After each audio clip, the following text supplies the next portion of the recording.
Hello, Kevin. Sorry about this. I keep doing things with the phone. I've tried it 3 times now and it's not working very well, but we'll hope for the best, okay? So map of Northern Ireland. Most people fly into Dublin because there is probably about 20 to 30 flights a day, especially in the summertime, transatlantic, or at least fly to London and we can get a transatlantic flight from there. It's also the closest point to the States, so it's quite cheap. Belfast is just here. It's about 2 hours. Dublin's just somewhere down here by my crotch. Don't really think about that. But it's about 2 hours, 2.5 hours to get up from Dublin. What a lot of people do, though, is that they tend to take this coastal route. It's very spectacular. It adds a little bit on, but that first day you kind of arrive, you've got the jet lag thing, and it's kind of a nice little drive just to tutor about, and it gets you into Belfast. We're just outside Belfast, just up here, Carrickfergus. It's about 20 minutes drive from Belfast. The thing that Northern Ireland probably would be famous for is the coastal route that runs up round here. Some things to note: there's a little castle hotel here, which has a ghost room. Kind of fun thing to go visit. Up around the coast, then you get the caves at Cushindun in the little village of Cushindun. Lord Cushindun originally has a summer home, but his wife found it very lonely. So, like all Victorians who had far too much money, he built her a village. In this little Cornish-style village, which all of the the estate workers then ended up living in. Go out around here, you've got Torhead, which is the closest point between us and the mainland. That's a uniquely Northern Irish thing, where we refer to Britain as the mainland. It's about 12 miles across there. When you go up around the top, you see there's a little island here called Rathlin. It's a nature reserve. There are people who live on it. There's a little bar and there's a hotel, and but it's mainly for its seals and for puffins, which mainly live on the island. Then you get all the touristy stuff. The Carrick-a-Reid rope bridge. That's one of the things that you really see in all the adverts, where they have the little rope bridge that connects over to an island. It was the fishermen, I think, put it up during the winter season, again, 100 odd years ago, because they went over to the island to get the puffins to basically cook when the fish was not available. Then you go around the coast here, White Park Bay, again, sort of really nice Giant's Causeway. Dunluce Castle, it's a famous 16th century castle that half of it's fallen into the sea. Portrush, Victorian seaside town. Portstewart's the same.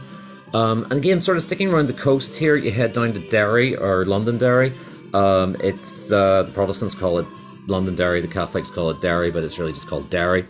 Ireland's second city, Northern Ireland's second city, will give you really good experience of. It's got a nice culture. It's got a lot of live music in the bars.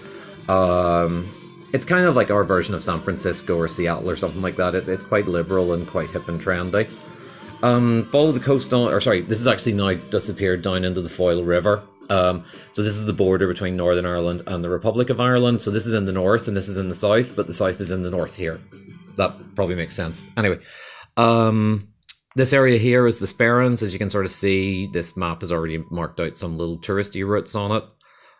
If you want, I can post you some of these little things over, sort of to give you something to read. This is the Sperrin Mountains. It's an area of outstanding natural beauty. It's quite pretty. What would be a cool thing to do is then you can cross over into the Republic of Ireland here at the little village of Pettigo, and then you can then go over to Donegal Town. There's a castle in Donegal Town. There's great restaurants, fish restaurants. Obviously, Donegal's a big fishing area. And then you can take yourself out to the very lower end of Donegal to the... bigger map. Yeah, this part here where I kind of marked with a dot. There. Is called Glencarrow. They are the highest cliffs in Europe. I personally think that they are nicer than the Cliffs of Moher because they're less touristy. They are called Slieve League. That is pretty much Northern Ireland. And then obviously once you've done that, you're free then to go around you know, the thing. To give you sort of an idea of times, if you were like, because there's a motorway, basically there's Galway, which is here. There's a motorway to Dublin. There's Limerick, which is here and has a motorway to Dublin. And there is Cork, which is down here. And those routes are about 2.5 to 3 hours. So even from Belfast, you're really only 4.5 hours from Galway. You're 4.5 hours from Cork, maybe 5 hours from Limerick. So it's just Northern Ireland is very, very small. Okay, I think that's pretty much it. There isn't really anything you shouldn't do. Possibly don't ask people who they shot in the Troubles. That wouldn't be a thing not to do. But other than that, no, I really wouldn't sort of say there's anything not to do. I would say though that the Giant's Causeway is very touristy, and yes, they have lots of little adverts of, like, you know, these beautiful like hexagonal stones with the sun rising over them. But once you actually get there, you have more chance of tripping over a Chinese tourist who's not looking what they're doing with their selfie stick. So I'm not saying it's overrated, but it's something to go see. Take a walk around on the cliffs above it, get some really nice pictures. You've probably seen stuff on my Facebook about it, but it's not the be and all end. I can't really say it, talk up anyway, of Northern Ireland.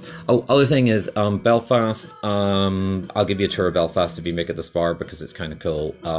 Also, if you wanted to, Titanic is a really interesting museum in Belfast, and the rest of the stuff I can sort of show when you get here. But if you kind of leave a day for Belfast, I can let you see Belfast. That's not a problem. I hope that's some help to you, and message me back.